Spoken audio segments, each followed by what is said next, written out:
Hare Krishna, aujourd'hui le 12 juin 2024, Venugopal Prabhu a continué son explication sur Guru Prakara.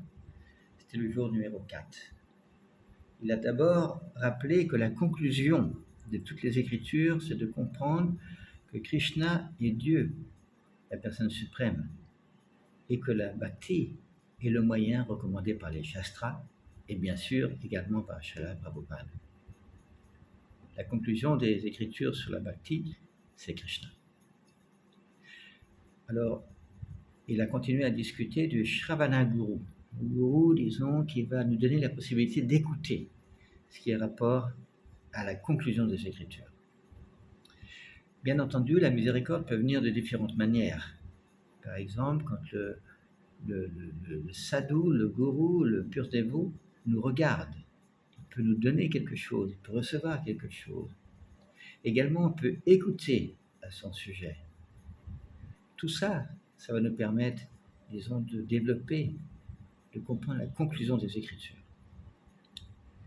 Et le livre que Venugopal Prabhu va discuter, discute depuis quelques jours et continue à discuter, c'est le Bhakti Sandarbha, l'un des 6 Sandarbhas écrits par Jiva Goswami.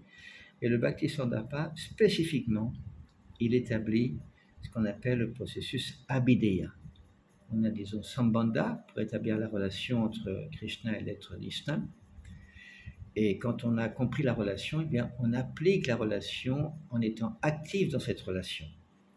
Abhideya, ça veut dire le service de dévotion. Et ensuite, on aura Prayojana, le résultat de ça, qui s'appelle l'amour de Krishna.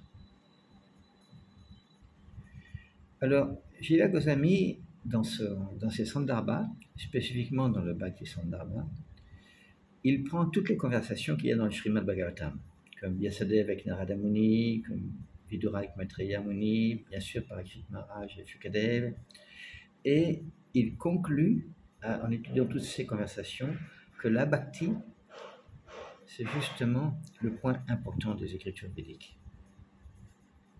Donc, de la même manière, les dévots qui vont jouer le rôle de Shiksha Guru après le Shravana Guru, ils vont justement mettre toujours cet accent-là sur Krishna est Dieu la personne suprême, la bhakti le moyen recommandé pour se relier à Krishna.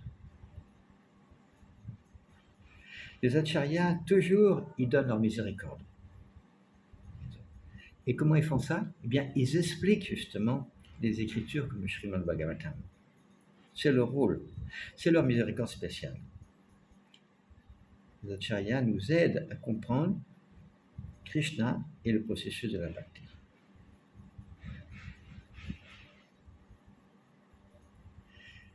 Alors, toutes les personnes qui sont engagées dans la prédication, leur principal service, c'est d'aider les gens à développer Shraddha, c'est-à-dire la foi ferme, disons, dans les Écritures.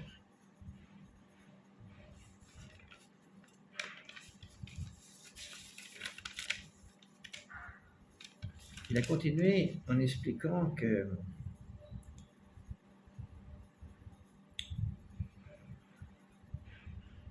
comme l'être conditionné, il a 4 imperfections.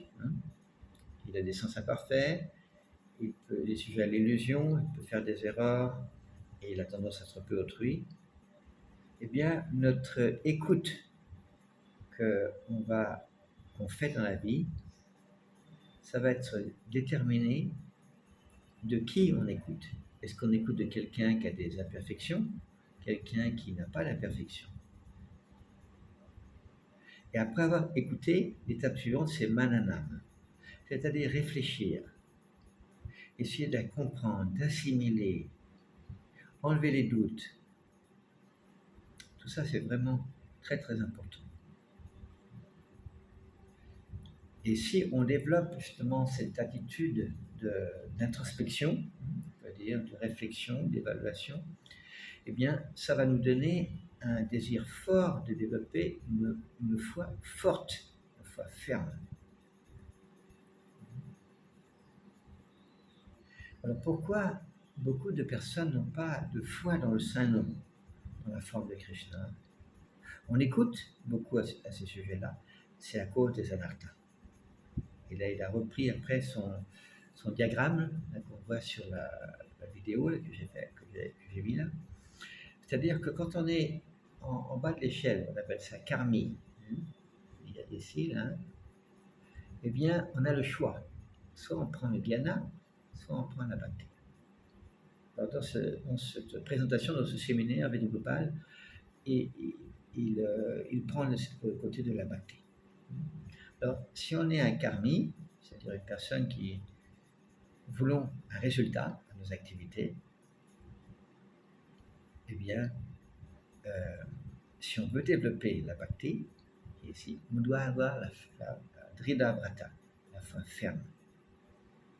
Et bien entendu, on peut toujours se souvenir que le sadhu, ça vient avec sadhu sangha, l'association des dévots, et que le sadhu, lui, il peut donner sa miséricorde à la personne qu'il veut. Ça dépend bien entendu de la force, de la shakti, de la bhakti de la personne qui donne cette foi ferme, de ce sadhu.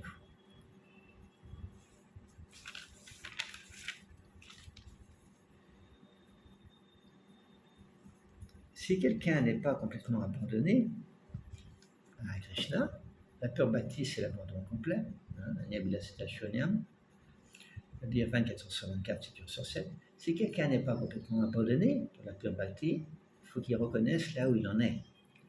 Et c'est pour ça que le devoir recommandé, la solution proposée par les Écritures, c'est de passer, d'accomplir son karma panam.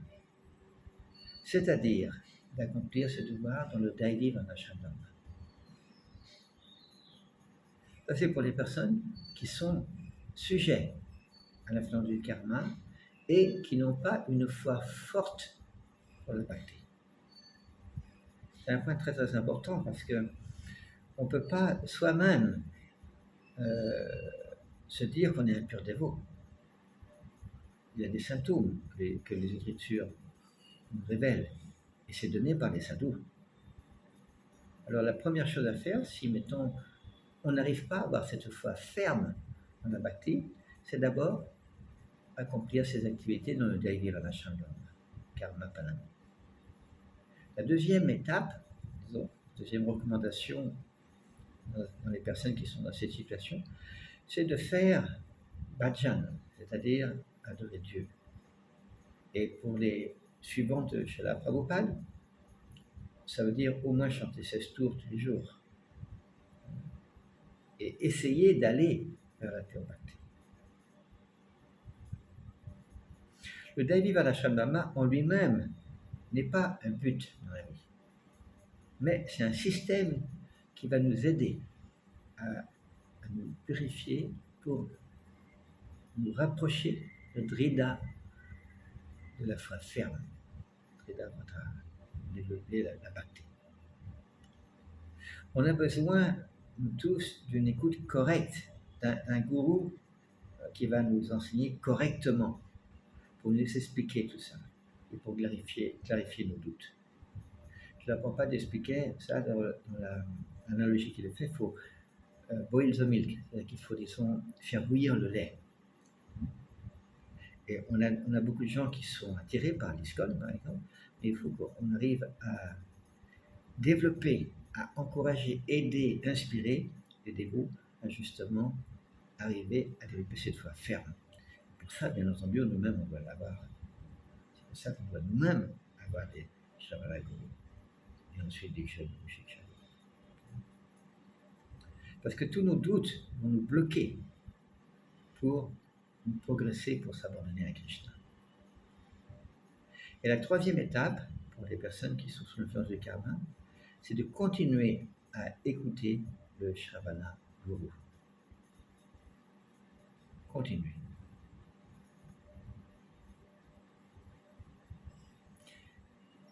Celui qui n'est pas en contact avec la pure bhakti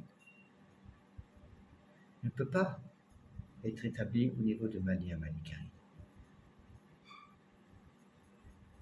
C'est pour ça que c'est important d'avoir des gourous qui sont purs.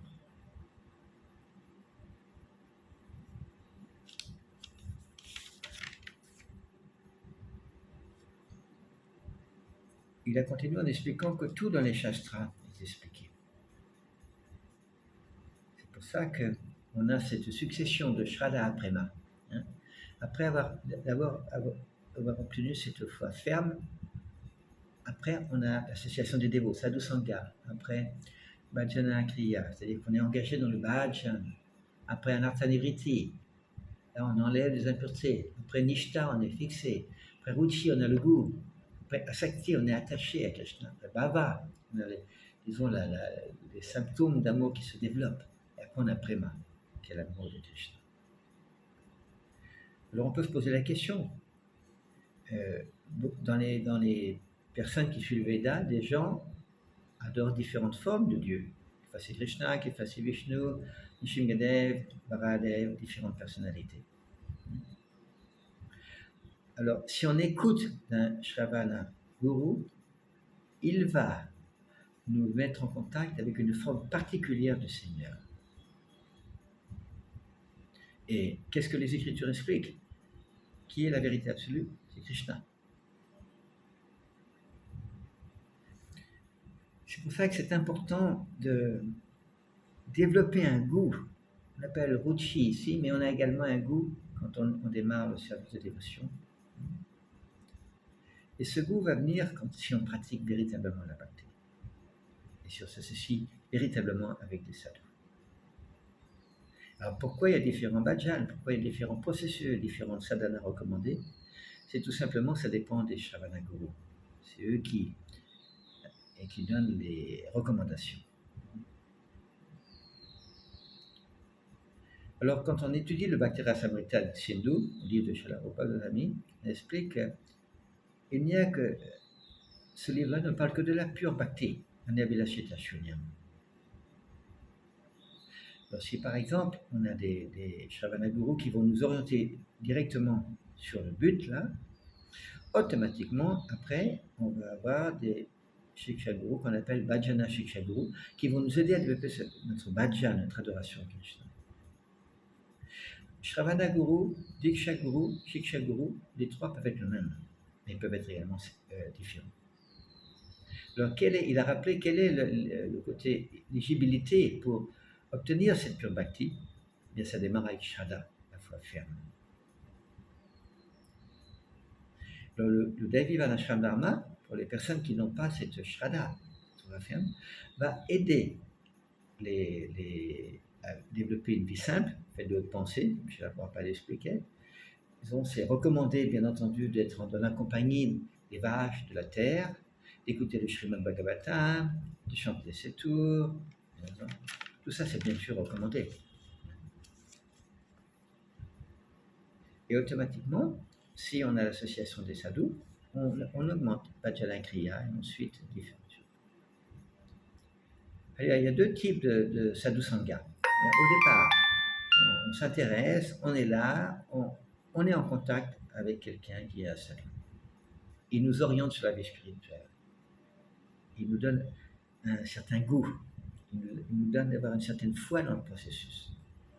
Et bien entendu, après, on a sadhu sangha, après Bhajana Kriya. C'est relier les deux. Parce que c'est grâce à sadhu qu'on va, disons, développer le bhajan. Alors, il a employé dans cette présentation aussi un grand nombre de termes techniques, vichara, ruchi, différents termes techniques, que je ne vais pas développer dans cet enregistrement, parce que ça peut être un peu trop technique quelquefois. Mais les personnes qui comprennent l'anglais, je vous invite à écouter l'enregistrement de cette vidéo. J'ai mis le lien dans la description de la vidéo. Hare Krishna.